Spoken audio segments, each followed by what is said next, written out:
Just the cherries. I just can't figure out. Check your white balance. That's gonna get quicker the more times we do that. Yeah, for sure. Yeah, that will get quick. Well, You know, mate, so- you pretty much set up the whole thing. I just... And I was sat here. That would so. be... Yeah. What are these Perfect. for? Just These. Well, first of all, yes. They First almost of all- feel like... It almost feels like Adam's... Like, apple from the garden. The apple. Yeah. This has a story behind it as well. Please, do share. Firstly, welcome to the sanctuary, Yeah, you're Emrys. Thank you for being here. Always good to have you. Yeah. The sanctuary's doors are always open to Emrys. To Emrys? Emrys. Emrys. That's my artist name. Oh, nice. Yeah. Mm. I guess that'll make it easier. Emrys. Less confusion. Maybe I should have Without told your names, yeah. Ned that earlier. That's good. Yeah, yeah. Yeah. Exactly. I refer to you as Emrys. Emrys. But yeah, these apples, and I thought it tied nicely in with this conversation that we're about to have, Yeah. are from Elsa, who lives 2 doors down. Mm-hmm. And Elsa's a really old Hungarian or Eastern European lady, and she doesn't speak a heap of English. Yeah. But whenever I see her, I say, "What's doing?" And like, you know, we smile, and what's up, and blah blah blah. I saw her today, and she was like, I'm going up to Maloney's to get some, and couldn't voice what these are. And she's like, I bring back, and I was like, I hate it, not expecting her to actually come. Yeah. She brought these back. True, damn. And she came to my door and was like, yoo-hoo, and gave me these apples, and it was 3. And she gave me 3 No as way. Wow. well. And I gave her some I basil haven't in even return. And I was like, you want some basil? She's like, yeah. What were your options? Wheat bix, pears, bit of honey. Bit of honey. That was good. Basil. Frozen The berries. marjoram. Mushroom. Yeah. The spice mix. Yeah. Put it on but- anything. Mind if I, look, Go nuts. Yeah. Go nuts. And I feel like the whole premise behind that is Yeah. like Mm. being yeah, good. Really good. right. She's like sweet. She was like They're so small, tiny. sweet. I Yeah. was like, oh. I Yeah, thought like a maybe tart. she would have grown them or something. No. This is actually kind of what I want from an apple. I don't. So crunchy. Yeah. A good amount. But being, I guess, aware enough to, talk to her and have some relationship with her has brought like random bits of goodness into my life. So simply by just like saying what's doing. Yeah. Whenever I see her, like we hardly converse because she doesn't speak a heap of English. So, but it's very like bodily, and it's just like, what's up? Like, how are you? When's your son coming around? She's like, Yeah. oh, you look like my son. It's crazy how much you can say without having to speak the same language. You know? You're opening your heart to people like that. And even looking up and smiling and just saying hello. That, like, even saying hello, even if you don't understand that in your language, you still get the energy that's like coming through. That's so cool. There used to be a little lady when I lived in Melbourne. I was on this like corner house, and she lived up the road. She had this tiny little white dog who was definitely as old as she was. She'd be hobbling around all the time, and I'd always be like, "What's up? What's up?" And she cared for the nature strip in front of our house, and so I'd always come out, and she'd grown all these flowers, and there's all these succulents, like, and it looked wild, but she was always there, like pruning, making sure it wasn't going on the footpath. It was so nice, like. Good having like little community members like that around. They make the world of a difference. Yeah, for sure. I will that I do feel like I'm practicing like just kind of just being good, right? Just acting out of not expecting anything, and kind of good things come. But you guys seem to like it is part of your everyday life in a way, like quite clearly. I found. Did you guys practice that muscle, and then it kind of got to that point, or did you have a bit of a switch and like, if I just show love and act, good things tend to happen? Because I'm still quite transactional, and just my mind, like instantly does go into more of that.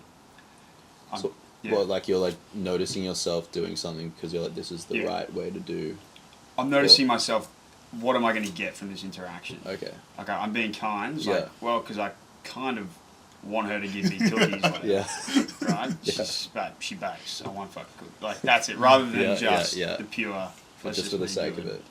Yeah. Interesting. I don't know about you, but I feel like I watched my dad interact in that way very naturally. Like as a kid, we'd go, I don't know, the shopping center or like, and he would help people, or he'd like. I remember once when I was a kid, sitting in the car at Dollar Chill shops.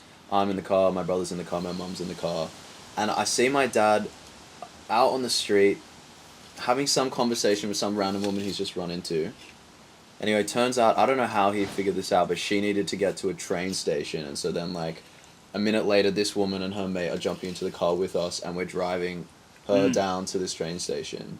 And I feel like as a child you just see that and you're like, oh, that's just how you do it, like that's just things that humans do. And not that I necessarily have done something like that, but I think maybe there's like a part way back in the back of my brain that is just like my dad's energy coming through, where I'll see something and I'll just instinctually act in that way. But I definitely would say that there are things where I'm still maybe saying hello or trying to get something out of it. Like it's not all the way That's there. interesting. Yeah. It's very natural. It's very natural to go straight to the transactional piece.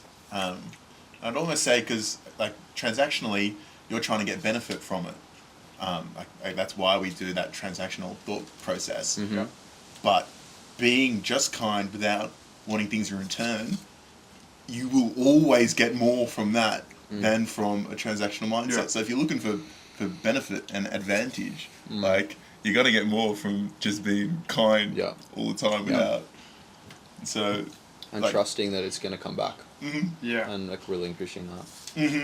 And if it doesn't, like, it will, but Yeah. they're not expecting it. No. But it doesn't surprise me that my mind thinks that way, because I think back to the thousands of years how humans evolved, or millions in a way. You know, it was survival, it was transactional in a way. I got to do this to get this to survive in a way and fit in with the group, etc. So it's just retraining it to come back to build. But surprisingly, like I have seen it happen, so it can for sure. I suppose also with like trade, like human tribes needed to trade things that the other tribe had, and like that is going to set your mind up to think like there are other people out there who have something I want. But I guess in that frame it is like you are giving them something, so you are like giving up something you've worked to earn in order to try and have that coming and going of items, or like even energy, like giving a smile. It's crazy, like I've been running recently, not much of a runner, and then something just switched inside my brain and I just can't stop running now. Really? got the bug. It's great. I don't know. You've got a bit of Forrest Gump going about it. So, Honestly, that's a shout out. But like when I'm like down in the botanical gardens, like I'm coming around the opera house and I'm just like beaming. I'm like, I can't believe I fucking live in this city. I can't believe this is my home. Sun's setting, all these people out, and people who are running past me, I'm just trying to give them a smile, you know, I'm grinning or whatever.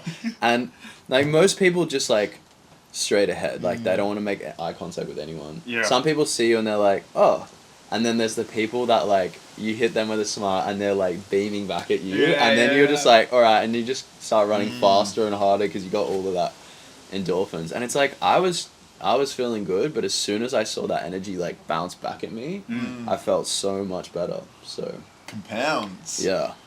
Got to throw that good energy out there. And you're giving it not to get it back. You're giving it just to give. So, and then I feel like, you get that. But I found when I was out in the van as well, like, when someone gave me a smile or, like, had some type of just, like, throw a little kernel of good energy your way, like, the way that changed my days was crazy.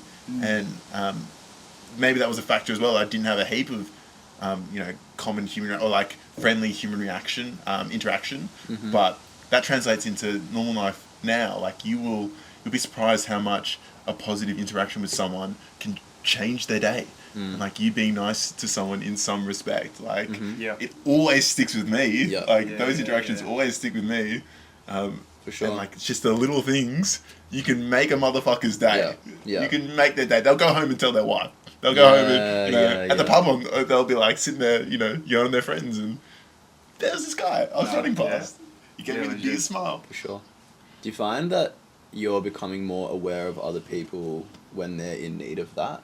Like, as you're going about your day, like, you pass someone on the street, or you go into a shop, or, like, you're buying something from the checkout, or whatever it is, and like sensing that maybe someone needs like a smile or just a bit of a like, I hope you have a good day, because you're like less in your own thoughts and you're more perceiving like what's going on around you, like.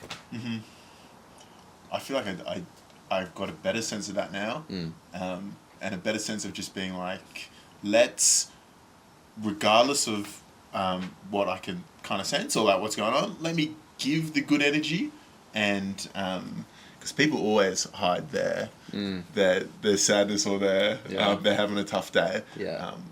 But I feel like you can see when you've made an impact. Yeah. When you've made like, sure. you know, For all right, sure. let me sprinkle some color onto this, you know, small part of your experience. You can see that. You see their eyes light up. Mm-hmm. You see, you know, a little bit of, you see that energy translate in them. Yeah. At least it's what I see.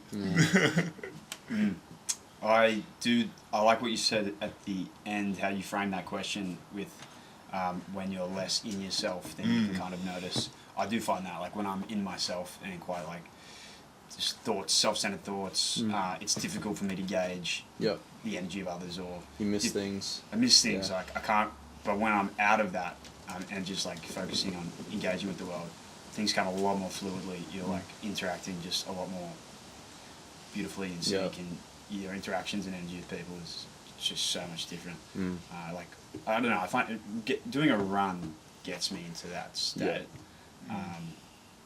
Well, any exercise really, but then also when you do practice mindfulness, etc. But it is cool, like, being aware of it and trying to make that a priority each day, because I had that realization the other day where I was like, 3 days I didn't really exercise in a way, and it's not really, you're not your best self, and it is, you should probably, like, why wouldn't I just, I mean, the frame of mind shouldn't be you should do that every day, that should be your best version of yourself. I guess, like, trying to figure out a way to prioritize being that person each day in a way.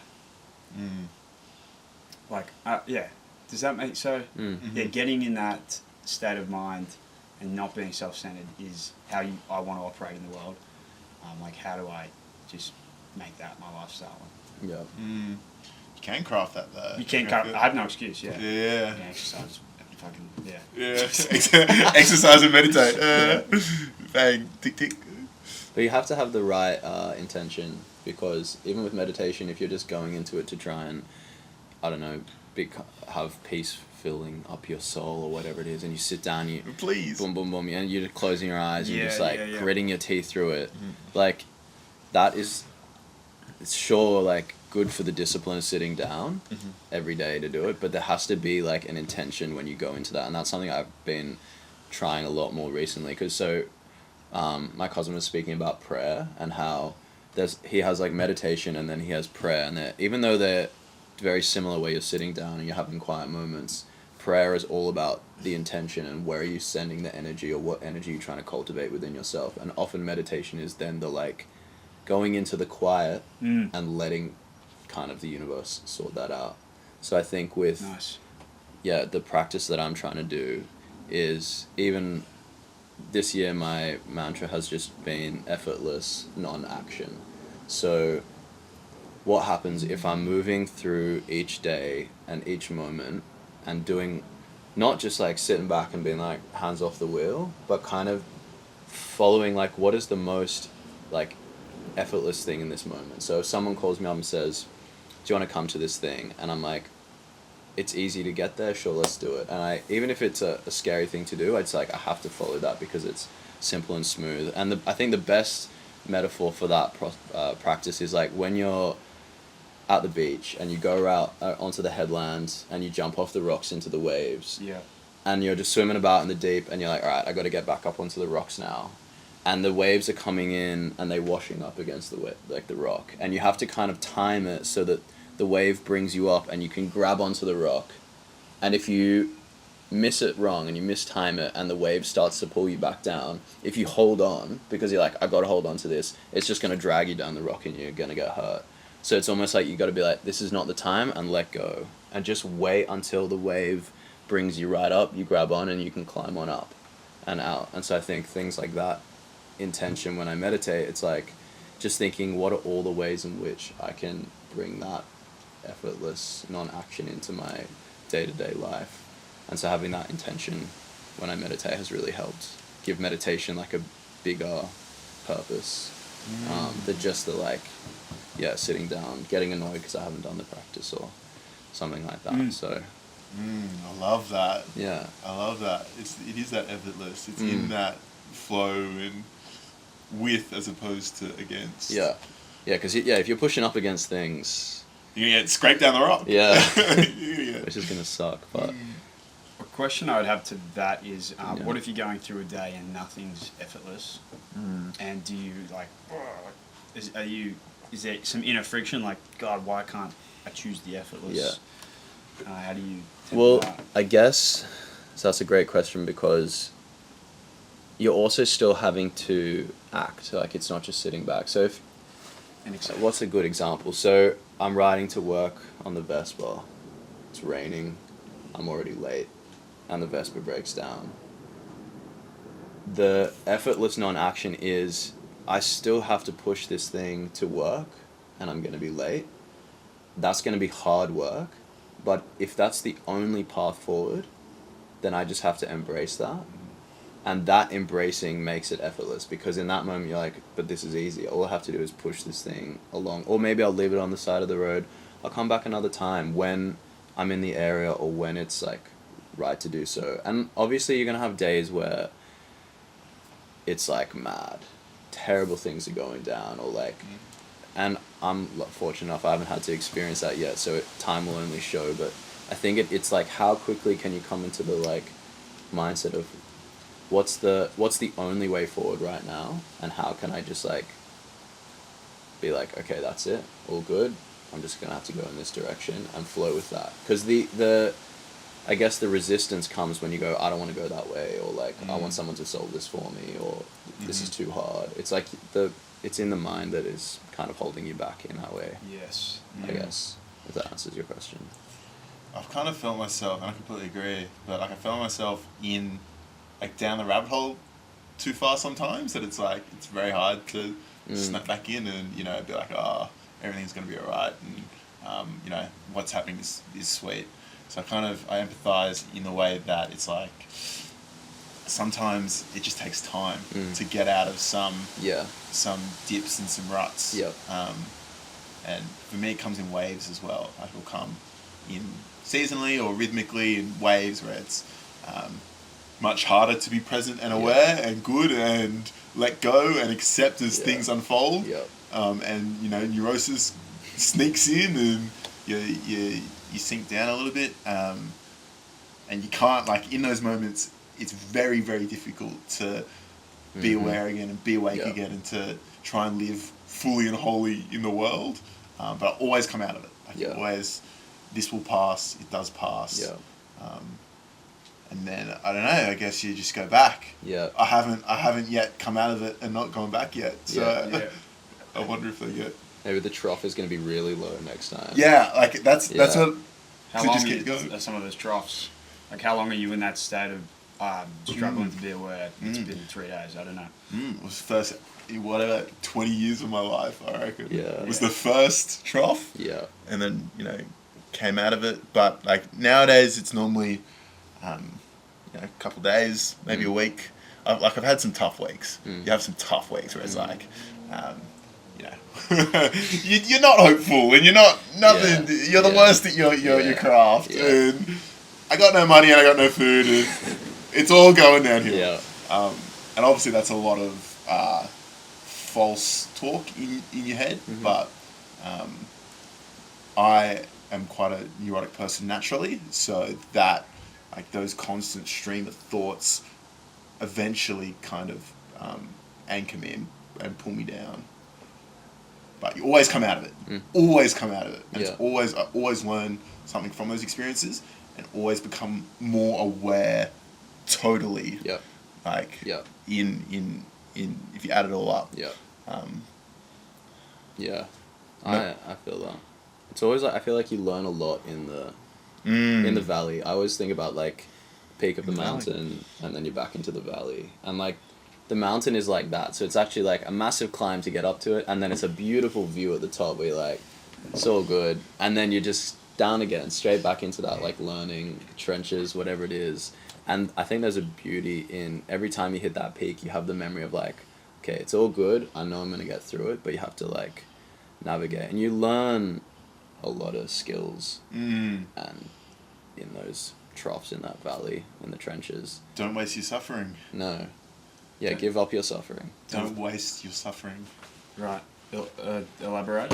Like, in those trough times, you learn Yeah. the most. It is in the tough times that you reach your greatest potential through the learnings that you have, because you're forced to learn. It's not a time where you have the luxury not to learn. It's like, okay, I need to learn more about myself and about my situation, about the world, for me to get out of this place. Yep. I need to, become more aware. I need to figure more stuff out about myself, Right. because otherwise you just you stay in the valley. Could I throw a mindful spanner at you?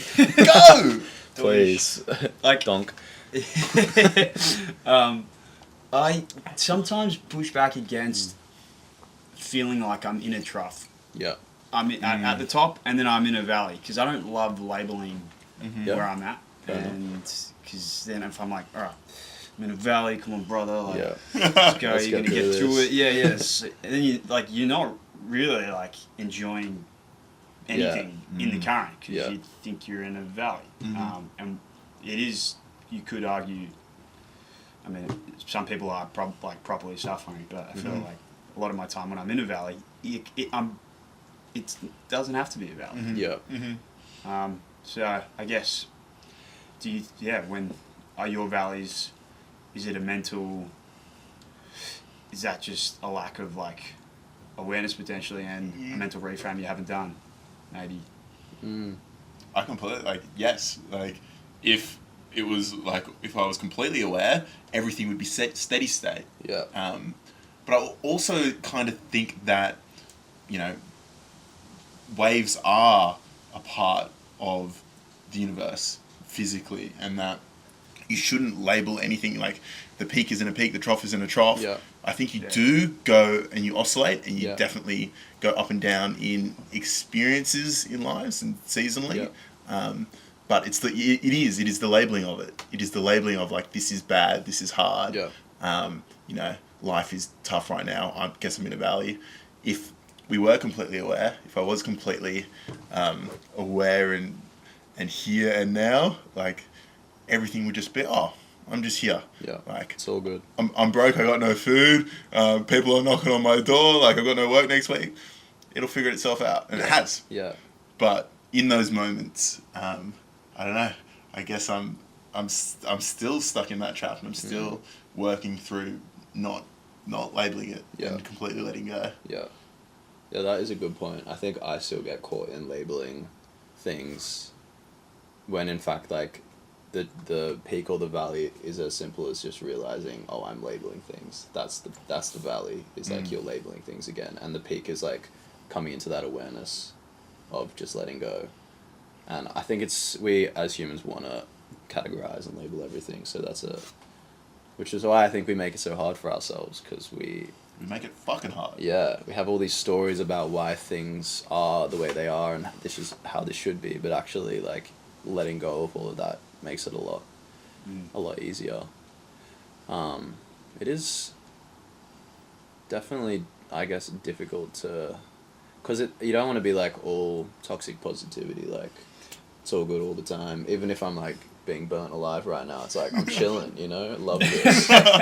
So definitely don't want to go down that road, but there is I think a maturity to the human mind where you reach a place of, and even like dealing with like losing people, when they pass on, like that's something that you could hold on to and hold on to the emotion and not accept when someone's gone, but also you don't want to just be like, they're dead, that's the circle of life, all good, let's move on. Like, there is a place where you have to allow your body to grieve and to become aware of like all of those emotions and things that are just gonna come through that you can't avoid. So I think it's just being aware of that, maybe, and that mental maturity, like that's definitely a thing, like awareness maturity as well, maturity of the mind in many different ways.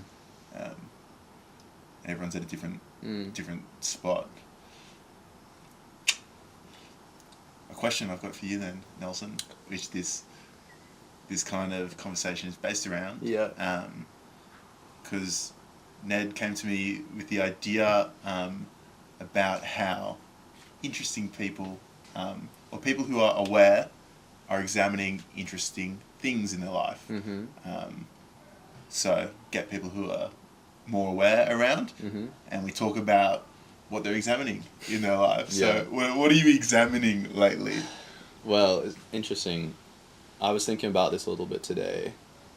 And I think, firstly, I'm very visual. Like, my visual sense is, like, a very prominent one in my mind. Like, when I'm dreaming, I'm always, like, there's all these crazy visuals going on that I then remember in the days and weeks after.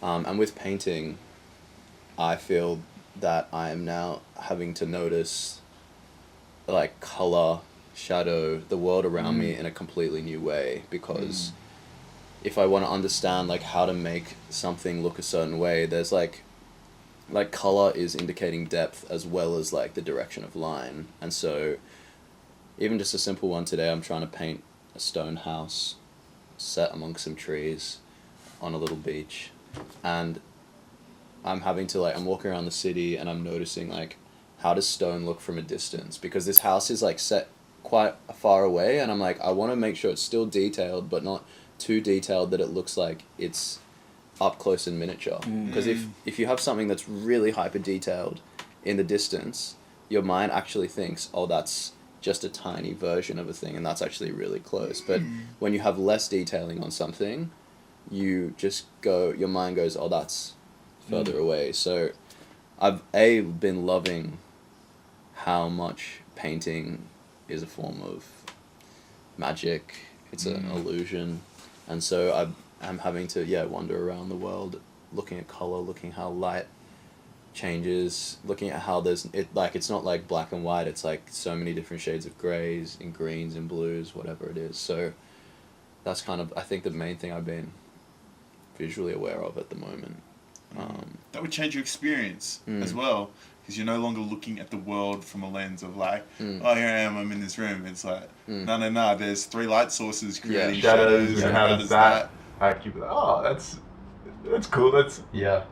And, like, what is the color of the shadow? So that's something, it's not just, like, shade, that's not just shade. It's actually, like, there's, like, a kind of more darker gray going on there, or, like, when you're outside on the grass and there's a tree with a shadow on the grass, that's not shade color. It's like it's a type of green, and it's like trying to figure out and something I learned the other day, like, brown and yellow are, like, kind of the opposite color. So, like, if you're trying to, like, make a brown look lighter or have light on it, you add yellows, and that same thing, to make a yellow look darker, you add brown to it. And so with trees, it's changed, because I used to use a lot of white to give light on trees, and now I'm doing yellows, and it changes the feeling of, like, looking at a tree and being, it looks way more tree. It's a weird way to think about it. But so now I'm always wandering around looking at, like, a whole, like, tree, or even in the distance, the trees on the other side of the harbour,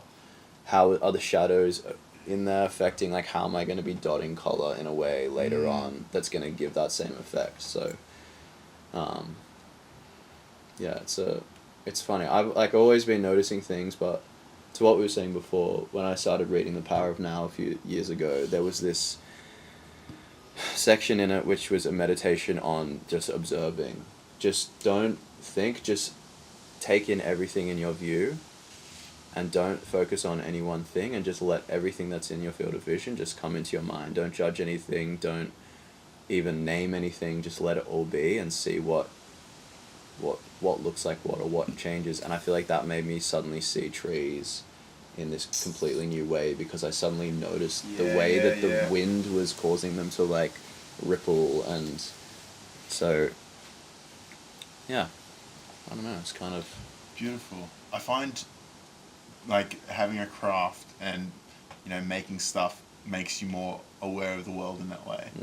And whether it be a painter or a musician or videography, or poetry, or juggling, whatever. Yeah. Like, it makes you look at the world in a different way and take different things from the world.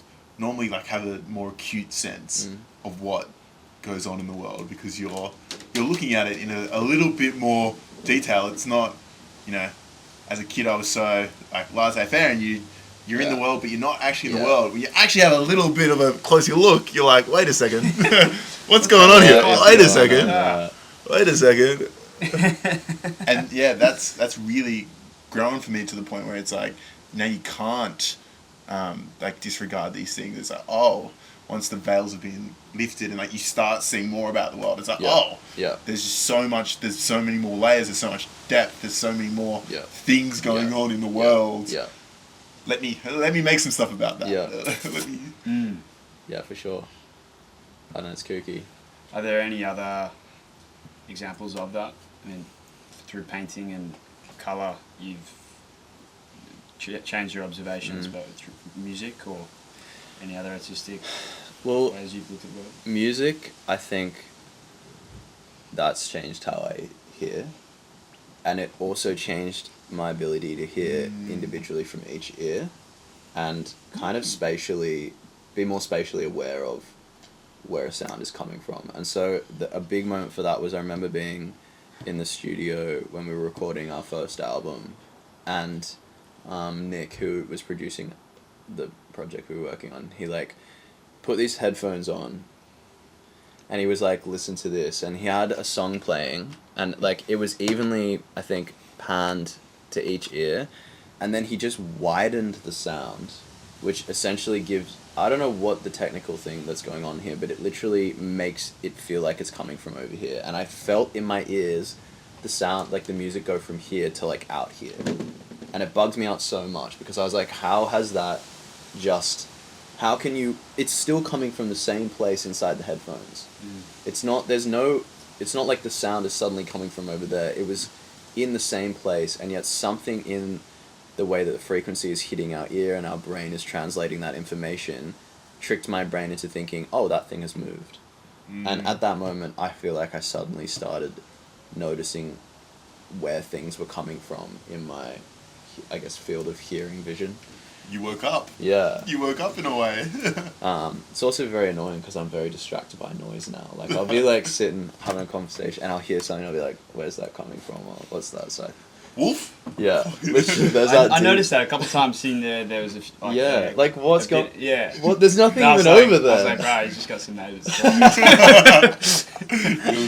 You'll just background noise and that. It was good. It was like... I know. I was like, it's like I'm a dog or something, like keeping check. Yeah, it's interesting. Since that point, you've been more sensitive to sound? I think so. I definitely noticed. Yeah. Because before then, it wasn't something that I was aware of, I don't think. Because it literally bust my head so hard to hear. It's just because you feel it in and you go, oh, what? And suddenly the sound has moved, and I think it just made me be like, oh, okay, there's actually, even though it's such a small thing, it made me appreciate there's a lot more in even how our brain is interpreting information that's coming into us, which is the same thing to go with sight. So because I'm looking for colour, I'm looking for colour in shadow. Actually, an interesting point on this is, depending on the language that you speak, some, like Russian, for example, has more words to describe different shades of blue that they use more frequently. So in English, we've got like blue, or light blue, dark blue. But I don't know what they are in Russian, but there's more specific blues that they're using in everyday language. So actually, when they did some tests with people from England, people from Russia, the people from Russia could name or notice more nuance between the two shades of blue than people from England, because they would be like, oh, that's just blue. And so almost sometimes your perception of the possibility of colour allows for you to differentiate between what you're seeing more. So even like this, like, what is that? What is that blue thing? So I can't even that's a foam roller. Foam roller. There's like different shades of blue. But I couldn't be like that, water scene, that bit. Like I couldn't even think of other blues, because I'm just like, That's blue. So I don't know. That's a silly example, but yeah, having the ability to having a knowledge that kind of expands on what you're witnessing allows you to see more, and then it kind of is like a snowball effect. You see more, so you go, oh, there's more to that, and then you notice more again, and then there's more to that, and so it's just the awareness is ever growing, I guess. Mm-hmm. It occurs in awareness. I've had multiple that experience and those methods have happened in my mind about awareness, and as soon as you know a bit more, and like unlocks a new door, and you're like, oh, wait a second. Yeah. This isn't the real place. Oh. Yeah. Oh. Boom, boom. Yeah. Crawling through some doors. Alice in Wonderland. Through Down the rabbit hole. Just a silly question, but like what? Not a silly question, but why does that stuff interest you? Like, why does the change perception of colours and just unleashing those restrictions? Is it simply you're more sensitive to the world and its raw beauty, or how would you articulate just your core interest in kind of that awareness? It's a good question. I guess I never had to think about that. Maybe it is the joy that one gets when you notice something you didn't see before. Because I think, at least for me, it's like when I see something that I've never seen before, I'm almost like surprised. And that feeling of surprise is so enjoyable that I want that again. And that came with music. Like, I feel like often it takes a while with music where I listen to a certain song and I go, that surprised me and I want more of that, but it actually takes me a long time to find that feeling again, because a lot of music sounds like other music and it's not too different from something you've heard before. And I think visually it's the same. Like, I remember noticing the ocean on a slightly windy day once, where all of the points that the water was jumping at, like, kind of, I guess it's overlapping and it's waving. There wasn't any like whitewash, but it was like all these little tiny points just poking up everywhere, and I suddenly saw that it wasn't just this flat thing, it was this thing that's trying to jump out everywhere all at the same time. I don't know, it might not be explaining that well, but it was just a moment of being like, what the hell is that? I've never seen it before, and it gave me a feeling inside. I guess it's the awe and the surprise that is like so fulfilling, and it makes you like hungry for, I don't know, to see something new or discover something again. It's like looking up into this night sky and seeing a shooting star. It's like, oh, I don't know, like, and now it's gone, and you're like, fuck, I'm not gonna get to see that again. I don't know, but it's so surprising. I don't know. So it's that sense of awe, maybe. I feel like people can go both, like, two different ways with that. Yeah. And when their world expands by seeing something like the ocean in a new light, or you look up at the stars and it's like, what the hell, there's stars and whatever. People either like completely shy away and close off from that and be like, no, too much. Overwhelming. Or it's like, ooh, like, you know, they take the curious path and they walk down. And like, respect to both, because I can completely and utterly see how it is overwhelming when your world expands. And, you know, There's too much going on. There's too much going on, and it's like, okay, let's rein this back a bit. You know, when your worldview shatters or your world expands, it's a lot for your mind and psyche to absorb. Yep.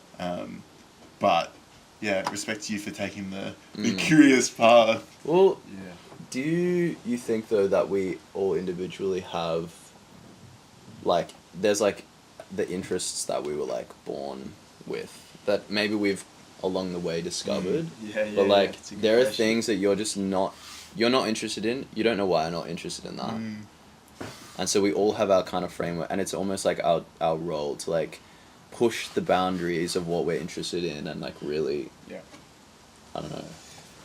Do you find that like I do? What is something that maybe like thinking about this a bit, or just probably over the last 5 years, reading a book called Mastery by Robert Greene. Okay. Sort of talks about how each person is born with an innate skill or an innate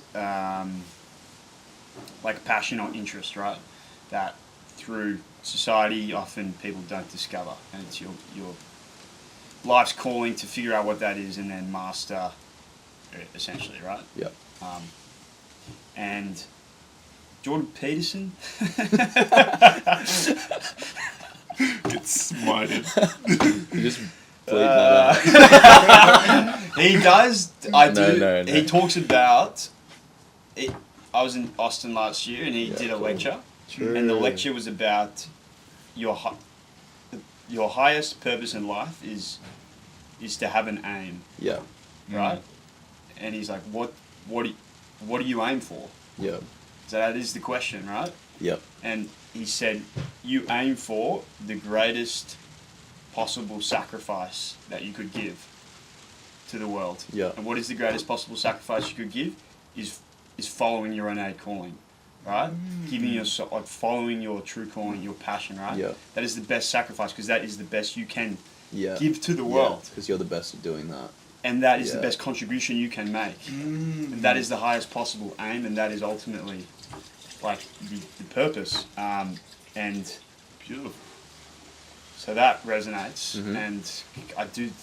It kind of comes into, you mentioned before, like, I do think everyone has an aim that they can aim for. I do, Yeah. and I do. I honestly, like, the God aspect comes into it, like the soul and the purpose. Like, it does feel. That's when I do kind of weigh in. Like, maybe that is God in a way. Yeah. Is that inner thing that each person owns, Yeah. that inner purpose and aim. So That little driving spark. that, yeah, that what your calling would be, what Yeah. that aim is, what your like life's calling is, what that thing you master. Like, I think when you speak about how you're viewing the world through this lens, Mm-hmm. like it's that awe, it's that surprise, that piques that curiosity. I think that's your soul. Like, it could be. I do think I believe it. Yeah. And I think I'm a bit loose, fast and loose with my use of the word God, but I Yeah. do think that like individuality, Yep. Yep. and that authenticity and that unique interest you have there is Yeah. kind of your soul in God, which leans into that aim. For sure. Well, because that is also the universe's like manifestation through you. So the way it's gone, I'm gonna like spawn in this way with this version of this person with this soul. It's done that with a reason because it wants to test out this way of doing things, or like it wants to create the potentiality of creation in a new way. So like all three of us were put on this earth at different times, different places with different, I guess, aims that we're trying to discover or have discovered or have an idea of or have a feeling about. But that's just like the greater like universe's way of like, does that make sense? Like it's like a little Testing, Yeah. iterating, like, Yeah. all right, could you re-explain it through a different... like this. So to go on the greatest sacrifice is doing exactly what you have to do, or like the best thing that, like, I guess to fulfill your purpose, is because that is what you were put here to do. By like, if the universe is constantly creating new things, growing trees, Yep. like shedding light, like blowing up stars, doing all of these things, like it's like the potential of that energy has come through you, and you have to just fulfill that destiny so that, I don't know, everyone else can kind of like continue to flow. I guess I don't know, I've gone off on a tangent. No, but it's interesting. No. Let's bring back to Peterson. we were safe there. No, it's well. What That- do you say? Because I'm a bit self-conscious of these when I get on these rants about like people that are like, yeah, brother, like where's your financial security? Like you're fucking privileged, mate. Like you got all. Like I would say to that, it feels like the majority of people aren't really going aren't really going after their like calling in a way. For sure. So wouldn't that push back against? Well, how does that go with your thinking there? Because it feels like the vast majority of people wouldn't be doing that. How does the universe? Well, so I guess do that? like what defines that calling then? Is it getting to do what you want to do? I don't think so. Like, I think it's what have you been given, and what are you going to make of it? And some people are given a whole heap more than others, and they make so much with that and share that knowledge and share that wealth and try and help other people and bring them up. Some people are given absolutely nothing and they still make so much out of it.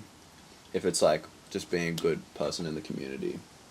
So I wonder, it's hard because we live in a very materialistic world where everything is balanced on like, well, how much time do you have? How much money do you have? Do you have a house? Do you even have food? But it's like, what are you given each day and how can you make the most of that? No matter who you are, no matter what you have. Because that's the one thing that is the same for all of us, is to make that decision. To use what you've got. Right. To, I guess, yeah, to give.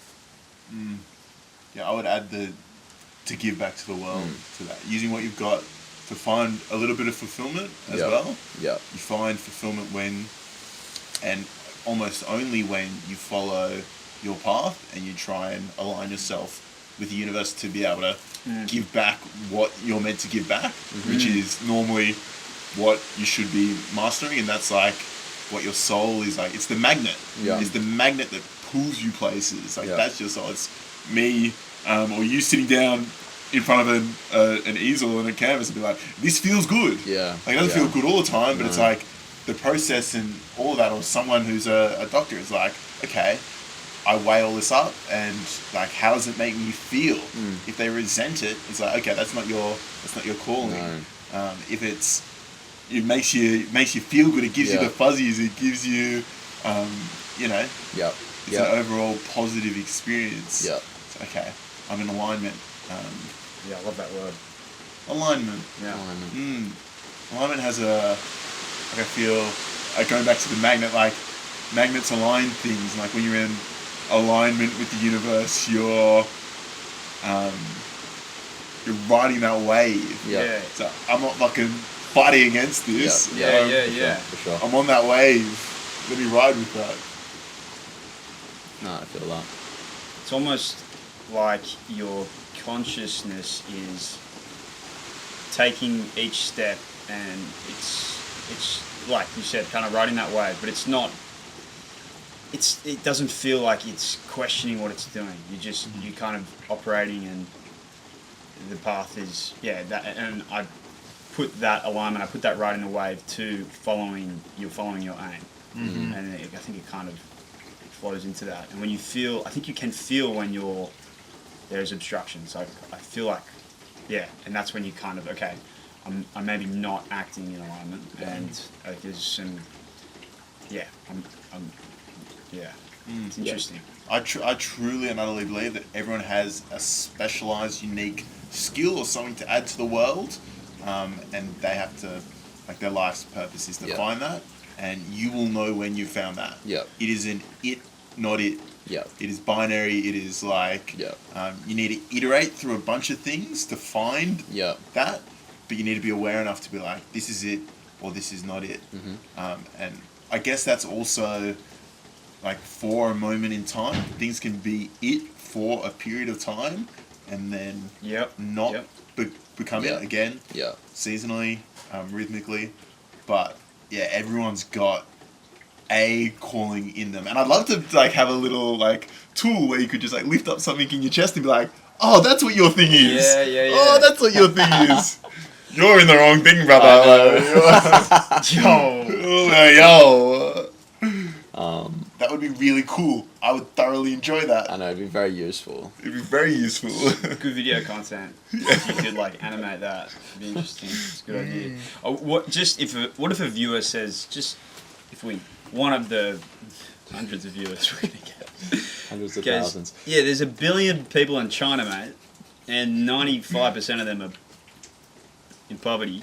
What do you when you're looking at those cities just swamped with poverty and people who are surviving just by the whim of their on a whim? Have they got a unique like passion, calling, etc.? And if the answer is yes, how the fuck do they How the fuck do they pursue it? I think yes. First of all, is that a stat? Is 90% of China body? Have that in your Paint a notes picture. somewhere. Yeah. I think that's a reflection of. I feel like that's then a Don't reflection. answer the questions. Go on the start. You're like, no, let's go. Lad, you're spitting untruths. Yeah, you're a liar. No, you paint a good picture, and it's the picture that matters. But that's a reflection of our collective consciousness. There's when people don't have their needs met, they can't pursue the things that they need to because they need to eat. That's like the Maslow's pyramid of hierarchy of needs. It's like you gotta fit your essential needs first. That's why hardly any philosophers are really poor. Yeah. Like at the end, they've got their stuff met so that they can think. And people who are like trapped in situations where they have to continue to meet essential needs, and that's a daily life. That's unfortunately what they have to do. It's hard to think and take yourself to a higher level where it's like I can pursue the passions that I want to pursue. I got a family, a mouse to feed. I can't go start painting because I got to go work in the field for 10 hours. Yeah. Otherwise, It's a luxury to be able to do that. but that's a reflection of our collective consciousness in the way that if we did have everything figured out and we were more aware as a society, there wouldn't have to be, like, everyone would be able to pursue that. There's a book that talks about that called Childhood End. Yeah. Childhood End. Yeah. Where, quite a famous story, and aliens come down, or an overlord comes down and says, okay, like, religion's not true. Yeah. Let me give you AI and, like, automation to take care of all your needs. Now everything on Earth is, like, sweet. Like, everyone has food, and then what everyone does is go into the arts, and all society is about making stuff and pursuing the things that you actually want to pursue. Yeah. So that's the utopia. That is something that is not being met now. I don't think like is a very difficult reality to be able to get to. You'd need a big event like You need fucking aliens. Imagine if aliens came down tomorrow and was like, okay, this is true, and like these things are true, like all religion's false. Here's a bunch of technology, like, you know, everyone has food now. It's like, okay, that would change the landscape. This other gentleman, Terence McKenna, had the thoughts that through our changing of the collective consciousness, through meditation and through everyone being more aware, you rise towards that utopia. Yeah, I believe that. Yeah. And that is the direction that you go to when everyone starts individually just being more aware. Do you think though that can ever like work? Like that Probably not. you know. I think about that, mate. Leave it at that. Such a nice idea. Yeah. But what makes great or like really good art is like Guernica by Picasso, that painting of Guernica, I guess that it's like a war scene during the Spanish Civil War. It's like one of the most beautiful paintings I think I've ever seen. But it's like if everyone was just chilling all the time, the art would, I mean, I guess the art would be different. But like, would we get these like pieces We of get work shit art, that, you're right. yeah, it's just all AI art. No, that's a With fair. hands in strange faces. Really shitty theatre. Double hand. But it's a nice thought because the more that you do get people back on that thing, because I think actually you can definitely get to a place where everyone has just enough. People are like sound of mind. We treat everyone equally and respectfully. Like it's not that crazy or outrageous to think of a world where that could be possible. Don't label me. Stolen at a point. Big ups. No. Shout out to my boy. You know. I think on that art point, I think it would reflect. I think the transition would be pretty painful for people, and the art would reflect that, which would be really interesting. And then let's say it did get to that point where society was at its peak in a way. I think. Yeah, it's an interesting question. What would the art reflect?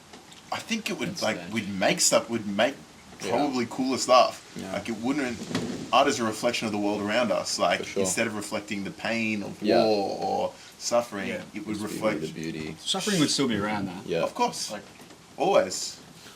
It's the pole, creation and destruction. Maybe do we even need art? Like obviously music, there's definitely an inherent like human quality to that with rhythm, and I feel like we've evolved with music in a way, but like do we even need, is art like an intrinsic and valuable thing? Yeah, like if we got to a place where everyone's just chilling, My whole profession. you know, like everyone's like aware and like loving life, do we need to go to a gallery and look at all these paintings? Because wouldn't you be like, it's just is, I don't know. Like, I would argue that's all you would do. just cruise around. Just cruise around and see what other people have made, and learn. learn, Yeah. be in your Interact, body, build. Yeah. and just Mhm. make stuff. Creation Sure. is the first act Yeah. that ever occurred. Like, True, it's inherent it's in inherent. the universe for It is. sure. It is what I reckon is what we will tend back towards. Mhm. Like once we, like if you take away all your needs, you give someone all the money in the world. Like you take Yeah, away yeah. their job and everything. It's like, okay, what are you going to do with your days? Mm. Like I feel like people would tend towards and be pulled back towards naturally to making stuff. Yeah. Music, painting, Yeah. writing, Sculpture. sculpture. Ceramics. Yeah. sport. Yeah. Like Games. Yeah. games and like that act of creation as well. Yeah. Entertainment, Yeah. cooking, Beautiful buildings. beautiful buildings. Yeah. It's a No, good that's thought, true. yeah. Utopia coming soon. I know. Coming soon. Underneath. I know. Sign up here. Only $10 a week. I think you do see it in local communities though that do engage in that. Like you can see how it looks and you see the people interacting and what it feels like. So, Yeah. And that is just a small microcosm Of like how, I don't know if it will ever be on a larger scale, but how people should interact, and people can create those communities that are, you know, utopia in a sense for them, because they create just an energetic space of love, kindness, giving, you know, culture and art and creation, and just in a little space though. Maybe even like a little space like this. Yeah. Like this is a slice of utopia where there are no worries, or there are no, you know, the energy is good enough that you feel pretty good when you're here. Yeah. I was to a pod today, and he is a war journalist, and he's been in the Palestine-Israel war, just on the front lines of Ukraine, Russia, and he was saying, the question given to him was, how do you stay positive with all this cynicism and all this terrible stuff happening? And he's like, well, like the most evil that I've seen in these wars is surrounded by like the most love. Like the worst actors are surrounded by the most heroic people. And I wonder, will there always be evil? Like, I don't know if this utopia will. I feel like there's a necessity to it in a way, for like the strength of love and the strength of good actions and kind actors is countered by like the evil forces in the world. So, it like maybe accepting, like striving for utopia the wrong way of framing it. Like you just, I don't know. There's a lot of questions that surround that mental model I've pictured. But one would be maybe we don't ever reach that place. And maybe there's the good that comes from being aware of the bad is worth it. It might. Maybe there's probably not an answer to that. It's just an observation. The observation, to be really concise, was all this evil, right, creates almost a reciprocal amount of good. That is your equal and opposite reaction, and Yeah, the yin yang. there'll always be good and evil. I believe there's a steady state though. There's a steady state where there is just like neutralness, and it's like you don't feel good, you don't feel bad. It's just everything is neutral, which is blissful. Because it's like, okay, fucking oath. I never feel good, but I never feel bad. Yeah. Like, so I feel like there will always be good and evil Yep. in the world, but there is a middle ground there somewhere Yeah. that I don't know if we can reach together, but maybe I think individually. the three of us, we can. I reckon we make can. a good crack at I don't it. want to say it, but Yeah. we can do it. We can definitely do it. Pay for a year's rent, get some food in the fridge, and just sit yeah, out for a bit. I Sit out know. for a few months. I think there's definitely, like, if you start to slowly change a society to be more aware, then even because the a lot of the evil that's happening in the world is because it's been allowed to get so bad over a really long time. Like, things were slowly set up where people could behave a certain way, and then someone could behave a bit worse, and then a bit worse, and a bit worse. Yeah. And so what we're viewing today is just, I mean, people speak about how today is also the most peaceful time on Earth's history because we haven't had, like, huge global wars or, like, I don't know.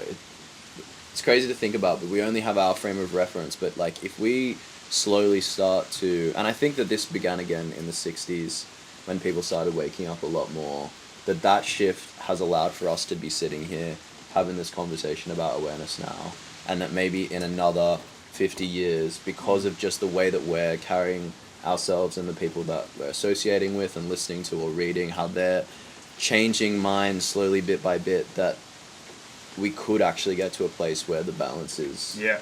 or you're not seeing such ridiculous acts of war on so that people can make a bit of money off some, you know, liquid carbon that's coming out of the earth or whatever it is. Like, I think there's definitely utopia. I don't think is the way to think about it Yeah. because it's too good to be true.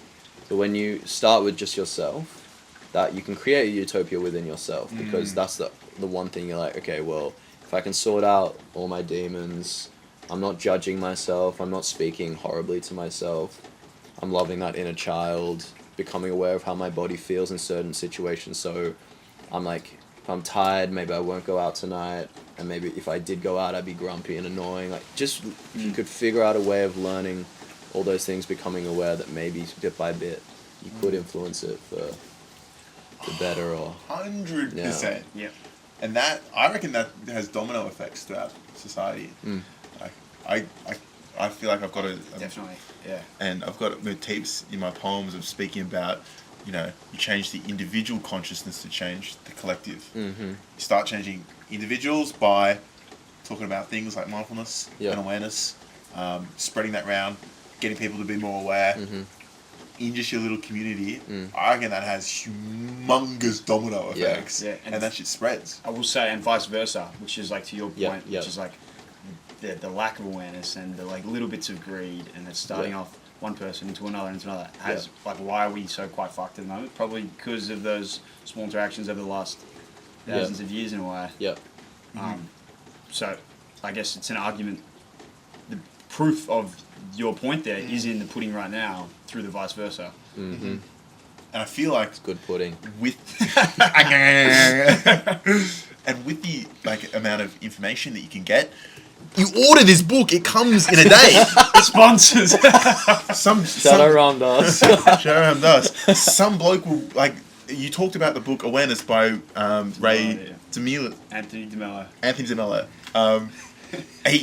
Ned said the words. I looked it up on Amazon. It's coming. Like, you said that today. It's coming tomorrow. Boom. George Weston told me about 3 books the other day. They came the next day. Like, you have on YouTube, Alan Watts, Terence McKenna. Like, you have all the information about all this stuff at your fingertips at any moment in time. That information intake as well, where people learn about awareness. I reckon builds momentum and builds steam. And that's again what Terence McKenna talks about. He says that with the information age growing, it grows exponentially as well, where people will become more aware exponentially. We've been in a bunch of unawareness, and we've been asleep for a while in terms of how we think and how we interact with the world. But with these, with learning about awareness more and how awareness spreads, like us thinking about doing something like this is a vehicle for awareness to spread. That only occurs by us being like, okay, mindfulness is good, like which we learn about through, I don't know about you guys, podcasts, YouTube, YouTube, audiobooks, Yeah. and reading, Yep. which all these things were put in my lap. Chatting and Yeah. like just friendship, and Yep. that's probably the best tool. Yep. Definitely. 100%. So we're a part. We're taking part in this collective consciousness evolution Yeah. by doing this. Nice. Hey. I agree. 100%. 100%. Couldn't have said it better myself. Yeah. The bigger picture. Well, brother, thanks for you guys. Thanks for coming on. Do you have anything else you wanted to put out into the world? You got an album coming out. Yeah, what are you doing? What are you doing? Okay, so I'll do my end of the session plug then. Yes, I'm putting out an album next month, April 21st. It's a special day.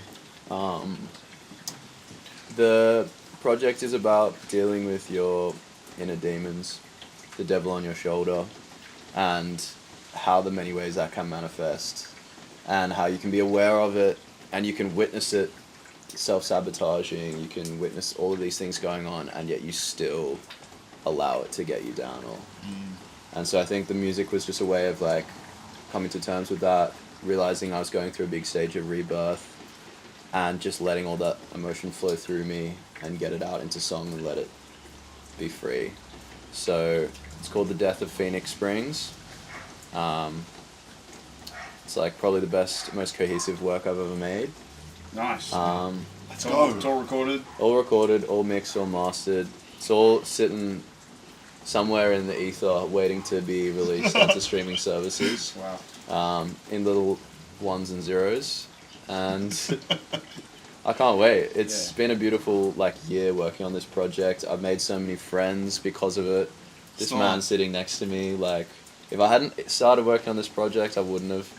Boom, boom, boom, boom. Ended up standing next to you, sitting next to you. So it's been cool to see that art also allows you a little journey in life. Like you set off being like, I'm gonna create something, and it takes you all these random places you could never foresee. So I think it's it's a good lesson in letting go and just letting, I guess, the art take you. So I've listened to a few songs as well, and they are fire. hey, Dude, when's it released? the 21st of April. Right. So You'll have to. I've got. There's a single coming out on the 11th or the 14th.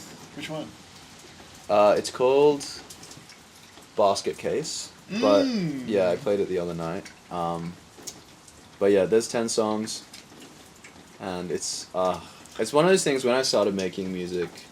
I guess solo. Like I played with a band, and then I kind of transitioned to doing the Emerus project. Every time I'd record and release something, my mindset was, I just want to capture this moment in time. I don't think this is, groundbreaking, or I don't think this is the best thing, or what. That wasn't even important to me. It was just like, how can this represent exactly how I'm feeling, what I'm listening to, who are my inspirations, what am I thinking about, ideas, etc. And so each project I've done, this will be the 5th one. They're all super different. There's obviously a cohesive feeling of my style throughout, but they're all very influenced by different things. So I feel like this one is kind of the grandfather that they were all kind of growing up to become. So that's cool. Yeah. Fucking oath. That's awesome, man. Yeah. Yeah. So I'm keen to hear it. I'm keen to fully hear the full thing. yeah. Soon come. I'm keen for it to be gone out into the universe. Yeah. Gets like that, eh? Off my hands. Yeah. Be free. Yeah. So yeah, thanks for having me. No worries, man. It's been a pleasure. Mate. More than welcome. I'll have to come back again sometime. Doors we're are always open. Hitting those Yeah, please. 10 million monthly Yeah. views. Yes. Hopefully a bit more. What is this? 8 billion people? Sure, I know you'd hope for at least a 7th of that. Yeah, fuck. Only be 10 million. I don't want to change Greenland. In the universe. Cool. Yeah, sick, mate. This was great. Yeah, this is fun. Beautiful. I'm glad that you guys are doing this. Let's call it there and that.